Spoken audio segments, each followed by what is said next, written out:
Hello there, everyone. My name is Rabbit. I am devastated that we are so close to the end of our 100% item guide and walkthrough for Legend of Legaia. But welcome back to episode number 113. In our previous video, after taking out Songi and witnessing his demise, we temporarily were fearful that our own deaths were imminent.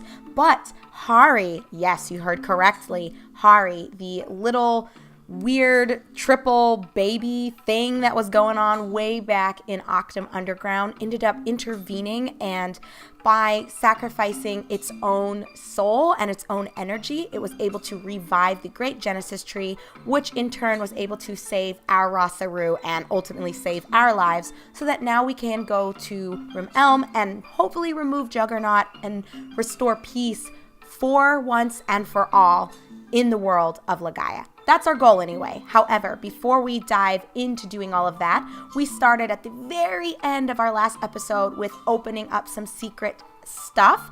Most notably, I shared with you guys that we are now in the phase where we can be unlocking the true potential of our ra-seru, thanks yet again to Hari and Hari's willingness to sort of share its spirit and the various, like the past, present, and future selves with us as individual party members. So that is incredibly cool. We ended up inspecting this Genesis tree here at Mount Rikuroa, which is where everything sort of started for Noah, and we unlocked level 8 for Terra.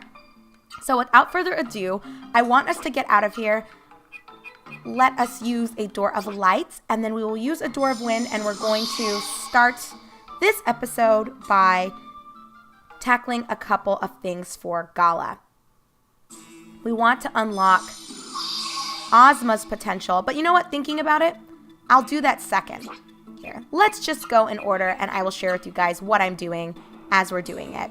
So I want to go to the Vaz Forest. So let's just head to Byron Monastery. Maybe that's not the best spot to teleport to, but I think it'll work out okay. And I want to sleep up anyway, someplace for free, just because our mana is looking kind of rough, but it's all good. I think, and what I was sharing with you guys in our last episode as we were parting ways, I want to sort of split up how we're tackling some of these secrets, but we'll deal with that here in just a moment. And guys, it seems like no matter what, we always have this feeling like the world is not going to find peace, even though we've been busting our buns to bring about peace. Master Teacher, thanks to you, the mist around us has lifted, but our hearts still seem to be enveloped by a heavy mist. It pains me so. I actually didn't want to talk to you. I want to talk to the one who will feed me. I want to help everyone. Ah, it's this bitch. Yes, you want to cook, and yes, I want to eat it. So let her dish up some grub. Excellent. So we are set. I was thinking of checking that guy and seeing if he has doors of wind and light, but I don't think so. We'll pick up some of those things when the time comes. All right, so which one do I want to go into first? You know what? I'm already on this side. We're going to head to West Vaz Forest. And I won't make you guys see all of the tedious fights and me kind of running around. I suppose just to share with you what the objective is here. I'm going to head to the West Vaz Forest, and I will meet you guys right outside of the Genesis tree there. So we'll kind of talk about what awaits us once we are there. So be right back, my friends. All right, friends, as you can see, I made it over here to where the Genesis tree would have been. And if you look right beneath it, there is a treasure chest that has spawned here since our last visit. And if we open it up, it does contain a dark stone. I'm sure you can recall when we have found some of these other elemental stones, they turned out to have a very special power in them that could only be tapped into through a specific resource we have in Jeremy. Do you guys know where I'm going with this? I'm sure you do. So yes, it's a broken ra-seru found by Songi. Oh, perhaps it's what remains from the ra-seru that Songi had been using. How very sad, but at the same time, it is hopeful that maybe it'll have a second chance with us. So I also want to note that I have quite a few Lippian flutes now because all of the monsters here are so weak that it is easy fucking peasy to steal from them. So If you want to pick up some items just to sell, I would recommend having your evil god icons equipped while you're doing all this backtracking, because I think out of the 5 Lipians that I've killed without you guys, 4 of them I was able to successfully steal from. So, with that being said, I'm going to use a Door of Light to get the fuck out of here. And we have to visit the other forest, because if you recall, we're trying to power up our ra-seru. So as usual, I will not keep you with me, so I will meet you guys at the Genesis tree of the East Foz Forest, and I think you know why we're headed there. Oh yeah, baby. It's for our boy Ozma and Gala, so be right back. Alrighty, we finally made it to yet another Genesis tree. This is where it all sort of started for Gala and Ozma, so definitely some symbolic sentiments coming out of the fact that you need to come back to the tree where you first encountered your ra-seru, or for the most part. Obviously, this will not be the case for Vaughn, but I will show you where we'll have that symbolic moment and where we'll be able to unlock Meta's true potential. But let's just take it in order. We're already here. Let's focus on Gala and Ozma and not take away their spotlight. So a voice is heard from beyond the Genesis tree. Gala, Ozma, human and Seru who live in the present. Teague sends you the last of his powers so that you may correct history now. So with the power of the Genesis tree, Ozma's level increased to 7.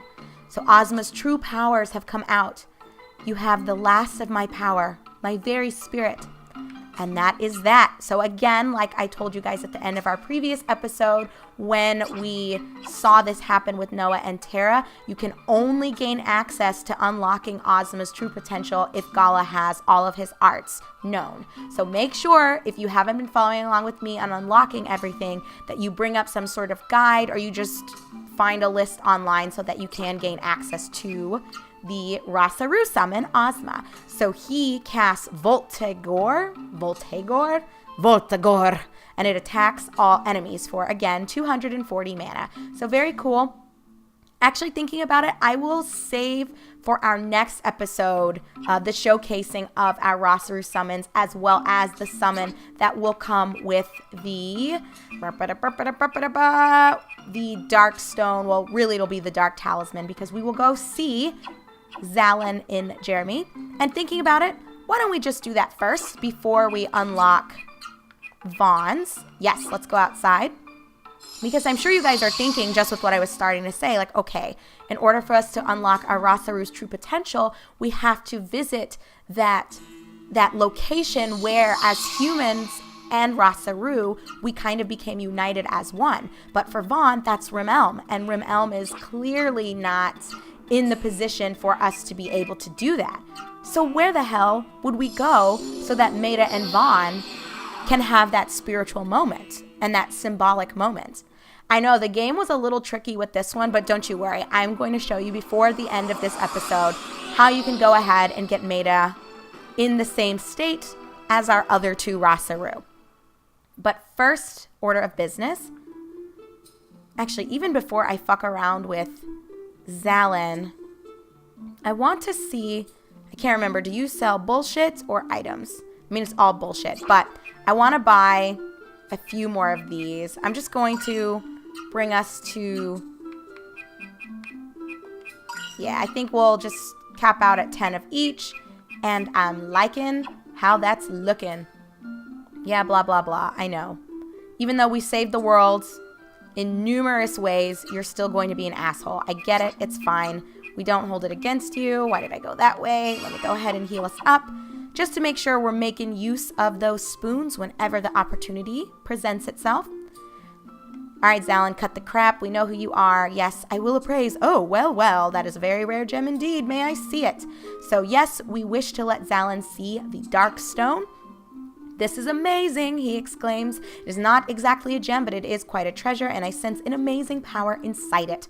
If you wish, I will work on this for you. Making an accessory out of it may bring out its amazing power. Yes, we want Zalin to rework the Dark Stone into a talisman, so we hand it on over, and he'll be working intently for a lot of time, so we're just going to click on through. He's finished at last, and Vaughn now has the Dark Talisman. It's quite good workmanship, if I may say so myself. We know you love saying that shit. So just to show you guys, hopefully it's at the front here. Ah, there it is. Increased defense against dark powers. Dark Guard is what it gives you, but obviously there is a summon that will be a part of equipping it. But like I've already stated, we will save all of the ra-seru summons for our next episode, as well as seeing this new ra-seru spirit summon? I don't know, because I still am not sure how I feel about how the game has handled what's going on with them, but it is what it is. So where we want to go next is Seoul. I told you guys we have some shit that we want to do at the Muscle Dome. I can talk, I swear. Don't judge me. But I'm just going to spill the beans and let you guys know that, yes, remember everything that went down in the basement of Seoul with Gaza and the ra-seru tree, well, the Genesis tree. But I guess you could call it a ra-seru tree, right? But with the Genesis tree, that will be Meida's ra-seru tree, effectively. And that is where we will be able to encounter Hari and unlock the potential of Meida. I'm sure some of you are thinking, wow, Rabbit, that's fucking random. Why would the game pick such an arbitrary location to be the substitute for Rim Elm's tree for Vaughn? And honestly, I couldn't tell you, my friends. I have no idea why they chose Seoul's Genesis tree. You would think, if anything, it's more symbolic for Noah, since she had somewhat of a connection with Gaza, and Gaza is fused with the tree. But I don't know. I didn't fucking design the game, so don't ask me. But just come on down here and inspect the tree, and you will hear a voice from beyond. Vaughn and Meida, human and ra-seru who see the future. Teague sends you the last of his powers so that you may correct history now. So with the power of the Genesis tree of Seoul, Meida's level increased to 9. So Meida's true powers have come out. You have the last of my power, my very spirit. So Hari is officially gone. I mean, Hari is within all of our ra-seru and us. So let's do what we did with the others and take a look at what Meida can do. So he casts Inferno, which attacks all enemies for, again, 240 mana. So we won't belabor this. You guys already know we'll check all of them out in our upcoming episode. But we have one more thing we want to tackle here at Seoul before we fuck around with other secrets. And have I already stated that I think I'm going to break it up? We'll spend all of this episode, obviously, unlocking the potential of our ra-seru and then doing one of the two things I want us to tackle at the Muscle Dome. And then for our upcoming video, I will go to Rim Elm, or I guess Juggernaut's Elm, whatever you want to call it now, since it's not quite what we remember it being. We will go there and begin exploring up until the point of no return, because we don't want to trigger that final boss fight with Juggernaut/Court, but we do want to get everything within that location itself. And then I think once we've done that, which will take about an episode, we will, I do not want to go in there. We will focus on doing an optional boss and then another secret at the Muscle Dome. I will sort of present everything in an order. You guys will know what's going on. Okay, here it is. I never remember what fucking floor all this shit is on.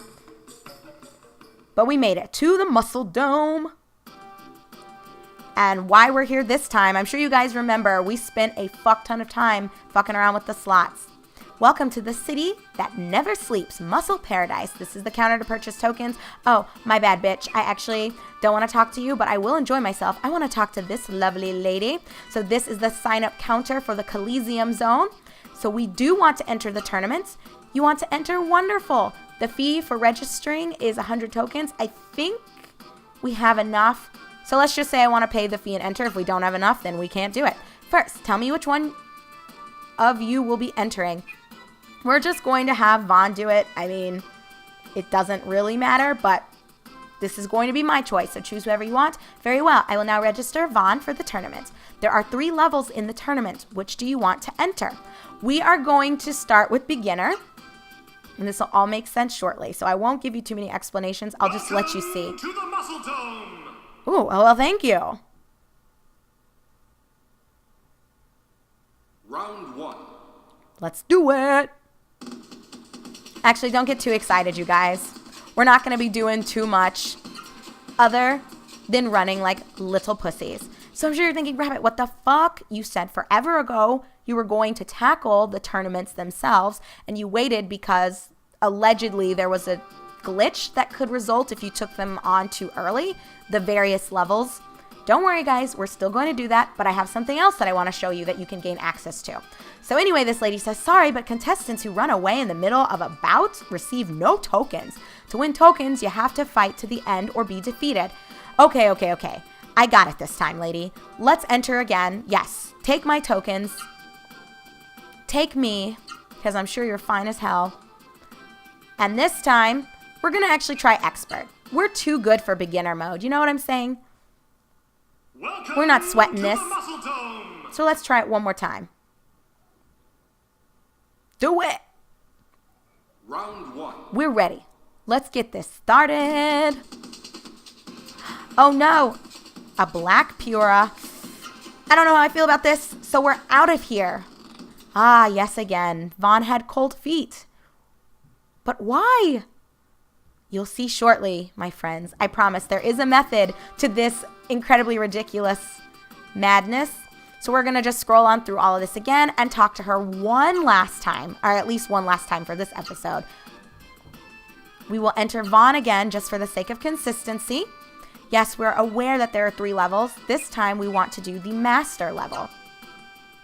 And I'm sure you guys are already onto my antics. There's no build-up I can really present to you. So you know what's coming. I'm ready for round 1. Let's see, what color Pura are you going to show us this time? Oh, no Pura, an Iron Man. Iron Man, I don't like it. We're out of here.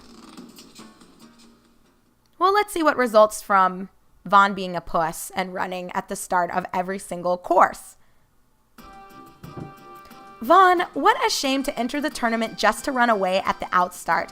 You're a very timid person, so we're giving you the timidity prize, a Chicken King. So as a result of us being humongous pussies, Vaughn now has the Chicken King.